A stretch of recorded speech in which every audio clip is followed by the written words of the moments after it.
I hope you can see my slide, and I have my lecture on the topic neutral grounding.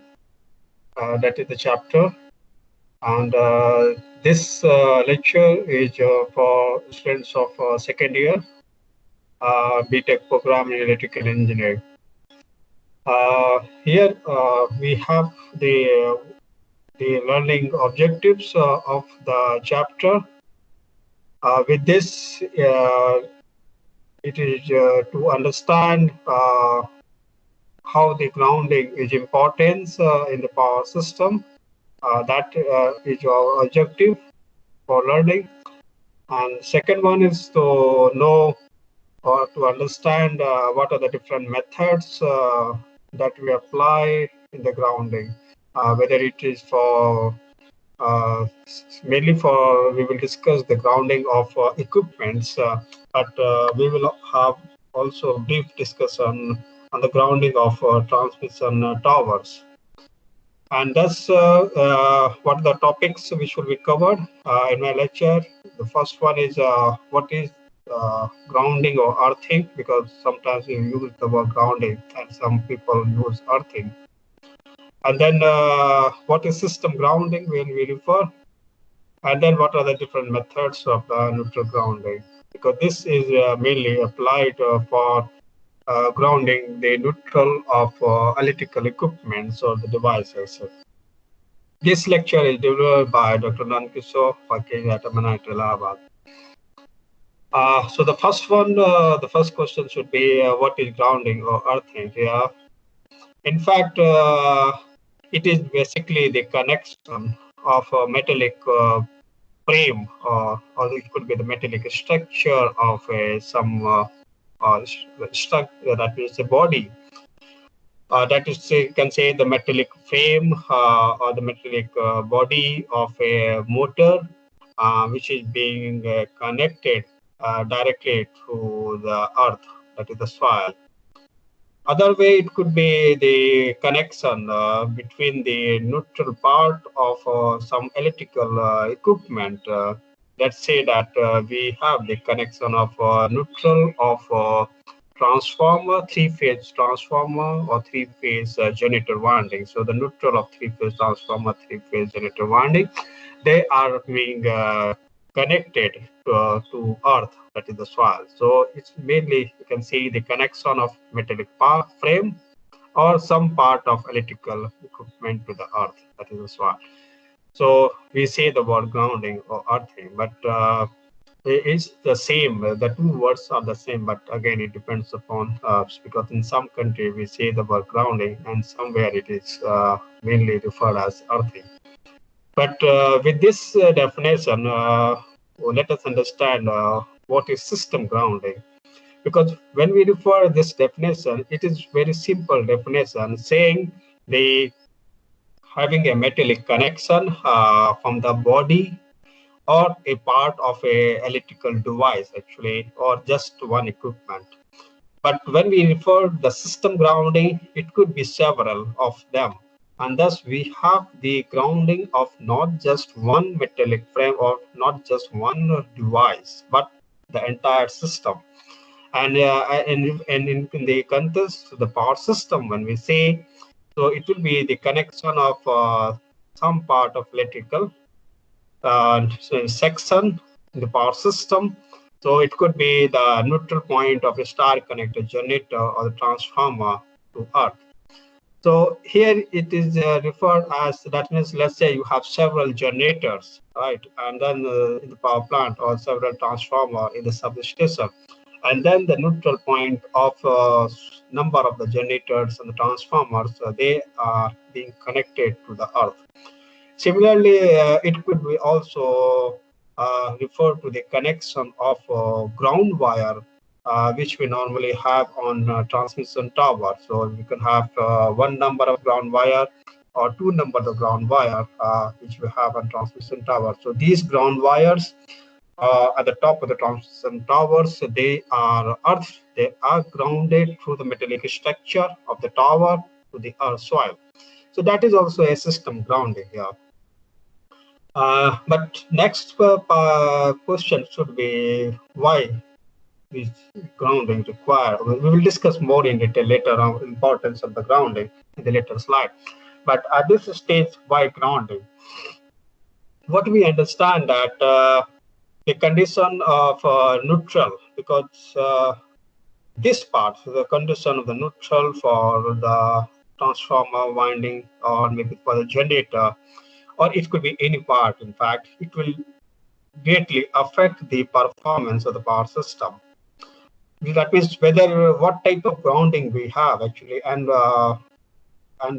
what, because when we have some disturbance, let's say the fault, so what is the changes in the quantities, the operating quantities, mainly it refers to the voltage quantity. So the voltage quantity at the neutral point in the equipment or in the transformer or the generator, what is the condition over there, how it changes when we have some fault, how it is going to affect the performance of the power system, mainly in terms of the short circuit, that is to say, mainly in terms of the changes in the magnitude of the fault current. So this is greatly going to have an impact on the protection scheme that we apply. And thus, this is how I can say why the grounding should be done. At this stage, I can say now neutral earthing or the grounding provides protection again one of the phenomena we call it as arcing ground. I have what is the term arcing ground later in the slide. And then again, this neutral earthing will also have protection against the unbalanced voltage with respect to the earth, and then protection against the lightning surges. So thus the earthing that we have for neutral connection of the windings of the system, this is how it protects the power system from these consequences. It can be referred here. This slide refers to why we require grounding or how it is important to us. Now, as shown in this sketch, we have a single phase supply here, right? Now, let's say operating at much higher voltage here, and you have the primary winding of the transformer. So that thus the primary winding of the transformer is energized to the say supply side here. So right, so this is a line terminal and this is the return path neutral terminal here. So the transformer is energized to the phase circuit here. Now you have the secondary side of the transformer. In this case, what we observe that there will be a capacitance, and that we refer it as mutual capacitance between the two sides of the transformer here, between the two windings of the transformer. Then again, there will be a capacitance C2 between the secondary side, that is the secondary side terminal of the transformer with respect to the ground here. And as such, you have the capacitance between the windings and between the winding and the ground here. Now, this capacitance coupling can induce a very high voltage on the secondary side. That means between the line, secondary terminal, and the ground here. And if in case we consider that somebody, some person happens to touch the secondary terminal here of the transformer, then it will result into a current flow, and that is we call it as capacitive current flow. So you may have a capacitive current flow from the secondary terminal of the transformer through the human body to the ground here. But now the point should be whether this amount of the current flow can be dangerous to the human body. That is important here. Now, in fact, we have the human body, we are having a resistance varying from, it can be 100,000 ohm to 100,000 ohm, depending upon the skin quality of the human body. So that means whether you have a young skin of human body or a aging skin of human body. So depending upon that, the human body also offers resistance. But again, the question should be whether this amount of the current flow can be dangerous. Normally, we have 5 ampere up to 10 ampere of current flow to the human body, as in this case here. Now, next, this slide will discuss uh, how the grounding is important on a transmission network or on the line here. Now, as if you refer to this figure, we have the transmission tower and we have the conductor, overhead conductor. And if you consider that there is a fault occurrence somewhere in the line, right? So now, if that is to say, this conductor breaks and then falls on the ground here.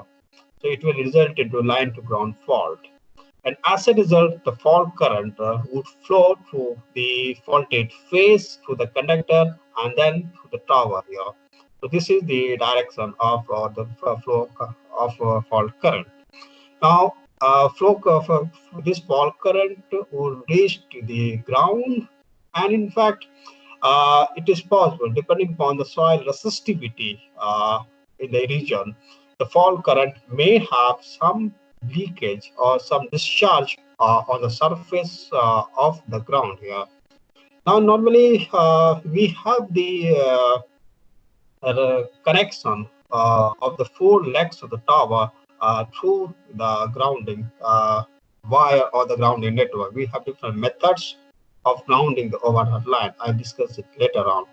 But now, but to discuss here, I can say that when we have the fault current uh, and then reaching to the ground level, and if in case you have somebody, let's say you're a person standing nearby a tower, then this, though there it may be a very small amount of current flow, but because some amount of the current flow may get discharged to the ground, but there could be some amount of the current flow that may have to the human body here. And as such, this is important for us. Now, as shown in this case, it is possible that when we have the fault current flow from the fault conductor, fault phase to the tower, then there could be a consequence, I can say, like the person happens to touch the tower, or maybe the person just standing nearby the tower at that situation. So if the person is just standing nearby the tower, then the fault current may flow to the human body here. And I'll discuss it later on what is this potential development to the 2 legs of the human body. And if in case human body happens to have a contact with the tower structure, then the current flow will be through the human body to the ground here. And in that case, what will be the potential difference, right? So that's the importance here. Now, it could be a case that we may have not only the fault current, but let's say that this is the insulator string, and you have the conductor energized. So the conductor is at some potential, and you have this insulated string. That means the surface of the insulated string is wet, if I consider here. So there could be a case that you have a leakage current flow, and leakage current flow from the tower and then through the insulated string to the tower structure completely. And this leakage current may also have a flow to the human body. So that could also be a case here. Now, if you take an example, how such consequence may be important for us. Now, if I take an example that let's say that you have a transmission tower through the agricultural land here, and you want to utilize the right of way mainly for the farming application. So here you have the high tension towers, right? And then you have some of their equipment which has the metallic structure, metallic body. It is possible that because of the high tension, that means very high voltage, you may have some charges, some voltage being induced on the metallic objects, which is nearby the tower here. And that is one case. Second could be let's say that you want to lay down the irrigation system for your agricultural farming purpose. Now, in that case, this is your metallic frame. And then if you want to minimize the impact of the induced voltage on this metallic pipe, it is recommended by Bonneville Power Administration that if you want to say that minimize the hazards, shock hazards, then it is possible that you can have a connection of this metallic pipe when you download it to your land. To the and this connection to the pipe can be to the ground wire and then to the ground rod, which is inserted to the earth. So this is how, if there is some charge accumulation on the metallic surface of these pipes, so in that case it will get discharged. Yeah. So that's how it is important why we need to have the grounding. If you have some applications or some utilization of the area which is nearby the tower. Now here we have what are the different methods that we apply for the overhead line grounding. And the first one is the use of a conductor which is buried into the soil. Now, in fact, mainly for a small tension tower or low LT lines here, we can have the 2 tower legs or maybe the 4 tower legs having a connection to the soil through a conductor. And then it is possible that we may have these, when you have the leakage current flow, that it may get dissipated through the depth of the soil here. That's what is said, that forming a potential surface and thereby having a discharge of the leakage current or the fall current uniformly into the soil, thereby not raising the potential uh, uh, between the points on the surface, on the ground surface here. Another case could be use of a rod pipe. So in this case, let's say that you have the 4 legs of the tower, and then this metallic structure, that is the 4 legs of the tower, they can be through the metallic frame connected to a ground, that is the rod here. And this rod can be up to a depth of 3 to 4 meter into the ground here. Then for high tension towers, we can also have the use of counterpoise wire. And as shown in this sketch, let us consider these are the 4 legs of the tower here, right? And these 4 legs of the tower will have the electrodes as shown here. It could be the electrode here. And these electrodes below the ground, they may have the connection to the wire. So thus you have a connection between the legs of the tower of the neighboring tower, in fact here. So you have one tower and then second tower, and then through the earth electrode, you have the use of counterpoise wire between the legs of the neighboring tower here. This is the case of a parallel counterpoise. Now, there could be another case here that we call it as radial counterpoise. In this case, what is referred here that these are the ground rods and which are connected to the neighboring one, and thus this will be the ends of the counterpoise wire here. So thus we may have either a parallel counterpoise or you may have the radial counterpoise. So, and these counterpoise, they are buried below the ground to a depth of 0.5 meter something. Next, I discuss the case why the ground is important in a substation here. Now, in the substation, you have several equipments, and you may have the surge arrestor, then you have some measuring instruments like CTs and the PTs, and then you also have circuit breakers and the transformers, and those all these devices or equipments, they are supported on metallic structure, And then again, they have the connection to the energized conductor through their insulation string. So it is possible that in this substation you have some metallic structure, right? And then let's say that there is some fault either in the substation itself or maybe far away, and the fault current flows towards the substation. And let us consider that some human body, some person, some maintenance personnel is nearby the metallic structure. And with respect to this, we have one of the very important term, and that we call is a touch potential. So what is this touch potential?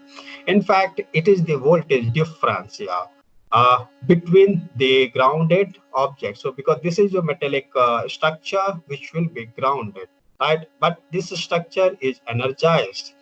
So it is the voltage difference between the grounded structure, which is energized, and the point of contact with the human body. So we assume that this person has a point of contact through the hand on this object at this point here. So this is the potential difference between the grounded object, which is energized, and the point of contact with the human body. So that is your touch potential here. There could be a case that it's not only the fault current flow, but there could be also a case that you have a leakage current flow. Because your conductors, they are energized, and as I said that if the insulation string that you have the insulators on those devices, they are wet, and as such you may have the leakage current flow through the conductor over the insulator string, and that means that we call it as, though it may be you may have insulation that we call it as creepage distance, but there may be sufficient amount of leakage current here. And if you have the leakage current flow through the insulated string through the metallic structure, which is grounded. So it's not only the case of a fault current flow, but there could also be a leakage current flow. Even in this case, we may have touch potential, but if in case we consider that this human person now has a point of contact with the structure somewhere here. Let's say the person raises his hand and happens to touch the structure somewhere here. Then in that case, the touch potential will be this one. So that means it is the voltage difference between the grounded structure, this is structure which is grounded, and the point of contact of the human body. It is somewhere here. So that is your touch potential. So thus the touch potential will change depending upon the point of contact of the human body and your ground point here. Now another could be the step potential here. So let us consider that this person does not touch this object, the metallic structure. Let's say that the person is just standing nearby the structure here. So as you can see there, this person does not touch the structure here. Now, what is this step potential? It is the voltage difference between the feet of a person here. When it is in he is in standing position without touching the energized object. So that means the potential difference between the feet of the human body. Yeah, so that is your step potential. So it could be a case that the person is standing with a gap between the feet at of 1.5 meter or maybe 0.25 meter or 1 feet something. Yeah, right. Or maybe just standing in a position with the 2 feet touching each other. So that could be the minimum amount of the step potential if it adjusted one. So these are the two points that is important, because in the case of substation, these values they have to be kept within the limits, and that is being possible with the design of the earthing mat which we provide in the substation here. Because this amount will depend upon what is the resistance of the body here. Right. So as I said earlier, that maybe some person has 1,000 ohm, or another person may have 100,000 ohm of resistance here. So now these voltages, the step or the touch voltage will arise whenever you have, as I said, that there is a flow of short circuit current through the electrodes or the power lines on the substation here. And but again, it also depends on what is the soil resistivity, because if you want to limit the rise of the touch potential and the step potential, it is important what should be the design of the earthing mat here. And thus the design of the earthing mat, I will discuss what is earthing mat in the later slide. So thus the its design depends upon what is the soil resistivity. And this value, resistivity of the soil, can be, let's say, if it is 10 ohm meter, in that case, the nominal value of step potential could be 152 volt and touch potential could be 146 volt. But again, this value will vary with the season, depending upon what is the humidity level in the soil. Yeah. So thus, with the property of the soil, thus the design of the earthing mat should be in such a way that these changes, the changes in the step potential and the touch potential, is within the limits over the entire season variation here. This is important for us when we have to do the designing of the earth mat, because these values have to be kept within the limits over the years of the operation of the substation. Now, in this figure, as it's shown, just a property, because let's say the human body is standing here, then in that case, we have the step potential. So, as is shown here, what is the gradient? What is the gradient in the variation of step potential? But as in this case, it's very small. But if you look at the gradient, of with a touch potential, then it is too large here. So thus it is very important that if you touch the object, or if you just stand nearby to the object, so what could be the variation of step potential and the touch potential here.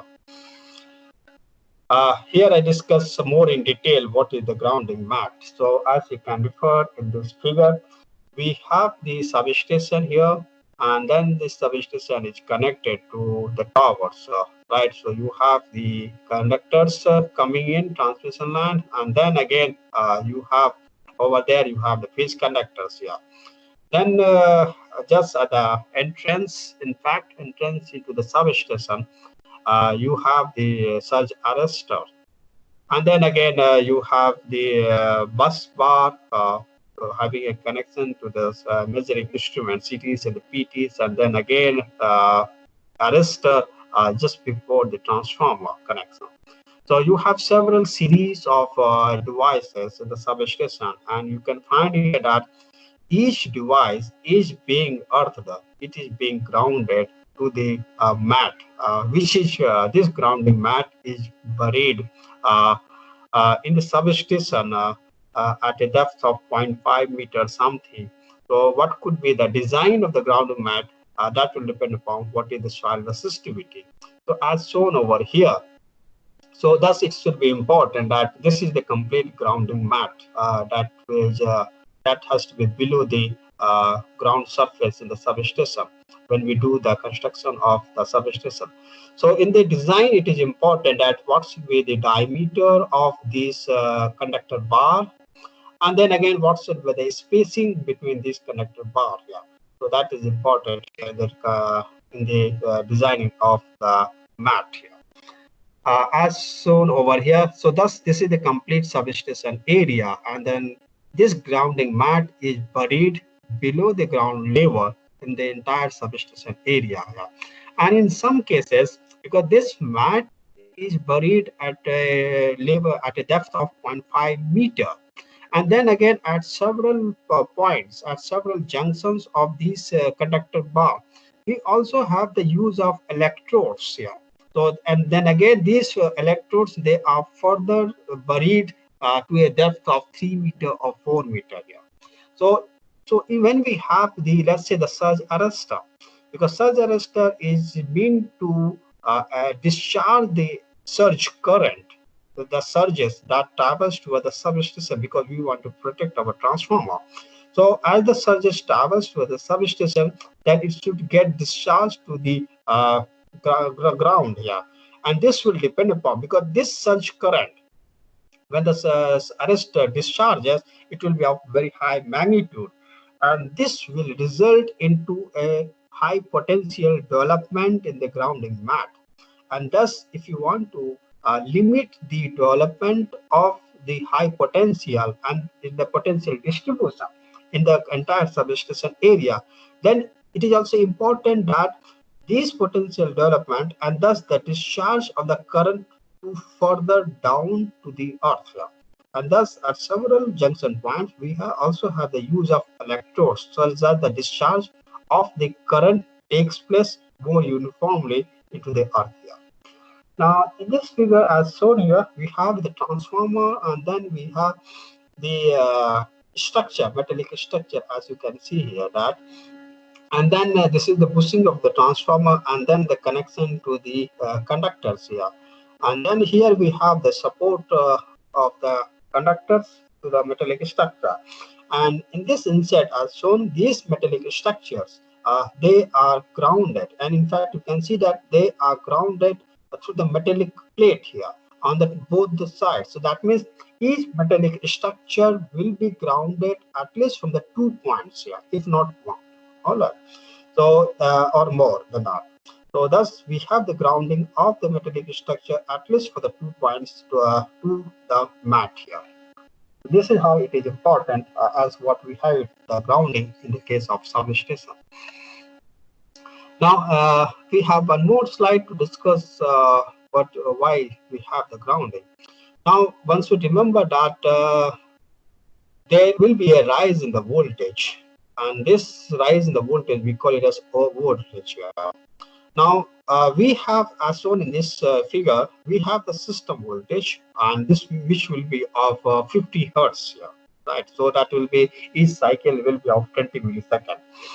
Then again, there could be a over voltage, that means rise in the voltage from the rated value. But this rise in the voltage, which we have referred here, it is temporary over voltage. So let's say that you have a temporary over voltage because of sudden load thrown off here. So if there is sudden load changes, load thrown off, then there could be a temporary over voltage, and it could be lasting just for a few seconds here. And this temporary over voltage could be of magnitude. It could be 2 plus 2% or plus 3% from the rated value of per unit 1. But then and again, we may also have over voltage in the system because of the switching operations. And this switching action, switching operation, it could be, let's say, because of energizing the energizing the line to the transformer, or de-energizing the transformer or the line here. So that means whenever you have to, let's say, connect or disconnect the transformer in the system, in the substation, let's say, then in that case, you need to have the switching operation. There could be also a case that you perform the switching action for a reactor bank, or you perform a switching action for a capacitive bank, because this we use it for relative power compensation in the network. So there could be also a switching action even from those devices. So these switching actions, they also result into a rise in the voltage, and these switching voltage, they will last for a few milliseconds here. Right. Then again, going further, we may also have over voltage in the system, that will your power network may experience over voltage because of the lightning phenomena. And thus, if you have the lightning surges, which will be of very high frequency, and we call it as high frequency transient signal. and thus the lighting surges, the voltage because of the lighting surges will be of durations just of microseconds. Thus, your power network has the voltage signals having a transient nature of seconds, of milliseconds, and then microseconds. So thus you have a wide range of voltage to which your power system or power network will experience. And thus this rise in the voltage, uh, in fact, at the time of ground fault, will depend upon what is the system grounding, equivalent sequence impedance here. Now, what is referred here? Because this change in the over voltage, that is the rise in the over voltage, will depend upon what is the grounding value, grounding type, and then again also the fault location, whether the fault is just nearby the substation, that's adjacent to the substation, or maybe it's far away from the substation. Yeah, this is one part. Then again, let's say that you have a line to ground fault, and your conductor falls directly on the ground, and the ground resistance is something, let's say 0 ohm or zero point 0.5 ohm or 1 ohm or 2 ohm here. So thus, when the conductor falls on the ground, it will see a fault impedance of 0.5 ohm, 1 ohm or 2 ohm. So that is the fault impedance here. But if in case your conductor falls, and then your conductor breaks and falls on a rock, hard rock bed. So, but a hard rock bed has a high resistivity, and thus it is possible that it will have very high fault impedance. So, thus this rise in the voltage will depend upon uh, your grounding condition, and then again the location of the fault, and again the fault impedance here. What the conductor fault sees here. And then again, next case is the duration of the voltage. As we see here, the duration of the voltage or voltage depends upon, they have different characteristics here. And it is very important that because these over voltage surges, they have to be cleared, and it will be cleared by your circuit breaker operation. So thus it is important that this voltage will depend upon what is the fault clearance time here of the circuit breaker, and thus what is the design of your protection scheme. And then again, this is also important because if you want to discharge the over voltage surges, then it is important that what is the value and what is its duration, and this information is important for the selection of the surge arrestor, because we want to decide when surge arrestor should operate. So that means what should be the voltage rating of surge arrestor here, that is more important. And all this will depend upon what type of grounding you have in your network. I discuss further on the importance of the grounding in the substation, and as you can see here, we continue with the previous slide. So you have the high voltage line, and then you have the tower, and which is in the substation. So this is a open air substation area here. And then you have your switch gears, and then that is the circuit breaker part, and then transformer, and then bus bar, and then again you have other lines here, other feeders on this side here. Now, in the substation, just at the entrance point, that means before this one, the substation area, that means you can say the entry point of the line, transmission line, you have usually the lighting arrestor here. Alright, and this lighting arrestor, you can see in this figure that how they looks like. Now it is important that this lighting arrestor, as you can see, they are connected between the conductor and the ground here. So thus, as shown in this figure, you have the lighting arrestor connected between the phase and the ground here, and thus the lighting arrestor is subjected to it has a voltage, phase voltage across it actually. And you can see you have the surge arrestor, and then you will have your circuit breaker and transformer. So you have the circuit breaker and transformer, right? So now it is important that what should be the voltage rating of this arrestor, because now in normal operation, this surge arrestor should remain open right? It should not be in operating condition. That means it should that it can say that, in fact, you can consider such as a switch. So in normal operation, in a normal rated voltage, this switch should remain open. And as the overall voltage surges, travels towards the substation and thus the transformer, then this switch should get closed so that the discharge takes place to the ground here.